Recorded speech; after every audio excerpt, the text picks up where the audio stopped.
பாலஸ்தீனம் மீதான இஸ்ரேலின் தாக்குதல் தீவிரமடைந்துள்ள நிலையில் காசாவில் போரால் உயிரிழந்தோரின் எண்ணிக்கை 40,000-ஐ கடந்திருக்கிறது.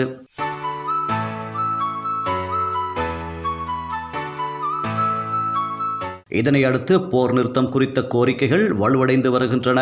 கடந்த 2007ஆம் ஆண்டு முதல் பாலஸ்தீனத்தின் காசா பகுதி இஸ்ரேலிய இராணுவத்தின் கட்டுப்பாட்டில் இருந்து வருகிறது. பிரைம் குரூப் அறிமுகப்படுத்தும் இலங்கையின் முதலாவது நவீன வீட்டு அபார்ட்மெண்ட் நகரம் கிரிபத்குடையில் 22 மில்லியனிலிருந்து ஆரம்பமாகின்றது. இந்த கட்டுப்பாடுகளை எதிர்த்து ஹமாஸ் எனும் பாலஸ்தீன விடுதலை அமைப்பானது கடந்த ஆண்டு அக்டோபர் மாதம் 7ஆம் திகதி இஸ்ரேல் மீது ஏவுகணை தாக்குதல் நடத்தியது. இதில் 1500 இஸ்ரேலியர்கள் கொல்லப்பட்டனர். இதுதான் தற்போது இஸ்ரேல் நடத்தி வரும் போருக்கான தொடக்க புள்ளியாகும். ஹமாஸை அழிப்பதே முதன்மையான நோக்கம் என்று முழக்கமிட்டு இஸ்ரேல் இந்த போரை தொடங்கியது. போர் தொடங்கி 11 மாதங்கள் ஆகியுள்ள நிலையில் இதுவரை 40,000-க்கும் அதிகமான காசா மக்கள் கொல்லப்பட்டுள்ளனர். சரியாக சொல்வதென்றால் உயிரிழந்தோரின் எண்ணிக்கை 40,435ஆக இருக்கிறது.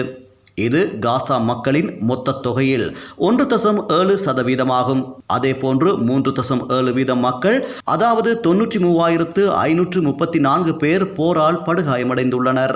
25 லட்சம் மக்கள் போர் காரணமாக இடம்பெயர்ந்துள்ளனர். பசி, பட்டினியும் தொற்று நோயும் அவர்களை துரத்தி கொண்டே இருக்கிறது. காசா பகுதி ஏறத்தாழ தரைமட்டமாகிவிட்டது.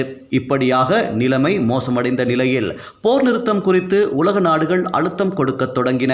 எனவே அமெரிக்கா, கட்டார் மற்றும் எகிப்து உள்ளிட்ட நாடுகள் போர் நிறுத்த முயற்சியில் ஈடுபட்டன. இவை அனைத்தும் இஸ்ரேல் ஆதரவு நாடுகளாகும். பணைய கைதிகளை விடுவித்தல், தாக்குதலை கைவிடுதல் என இஸ்ரேலின் கோரிக்கையை ஹமாஸ் ஏற்க முன்வந்தது. இந்நிலையில் ஈரான் நாட்டில் வைத்து ஹமாஸ் தலைவர் இஸ்மாயில் ஹனியேவை இஸ்ரேல் கொலை செய்தது. இந்த தாக்குதலை ஏற்றுக்கொள்ள முடியாது என்றும் இதற்கு பதிலடி கொடுப்போம் என்றும் ஹமாஸ் அறிவித்திருக்கிறது. அது மட்டுமல்லாது ஹமாஸ் ஆதரவு நாடுகளும் இஸ்ரேலுக்கு எதிராக திரும்பியுள்ளன. இதனால் மத்திய கிழக்கில் முன்னெப்போதும் இல்லாத அளவுக்கு பதற்றம் நிலவி வருகிறது.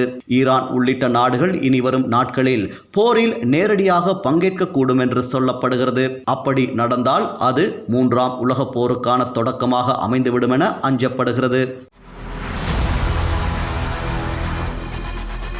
இலங்கையின் முதல் நிலை முதற்கர செய்தி வழங்குனர் வீரகேசரியின் குறும் தகவல் செய்திகளை உடனுக்குடன் தமிழில் பெற்றுக்கொள்ள டயலாக் வலையமைப்பிலிருந்து REG இடைவெளி வீக்கி என்று பதிவிட்டு 87 960 என்ற எண்ணுக்கு குறுஞ்செய்தி ஒன்றை அனுப்புங்கள்.